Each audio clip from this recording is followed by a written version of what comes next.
Boa tarde a todos. Não, nunca me pegaram na noite. Você pode ver as fotos que saíram, todas de dia.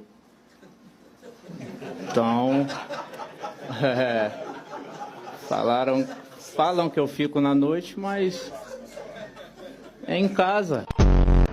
Já sabe o que tem que fazer, né?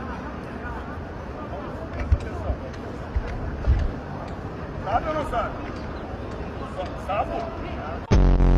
Neymar praticamente liquida o jogo e botou uma máscara ali, hein? Expulso o Neymar. Pois não, a informação, André?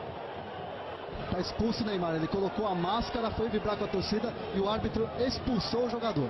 E a máscara, Milton, é a máscara do Neymar.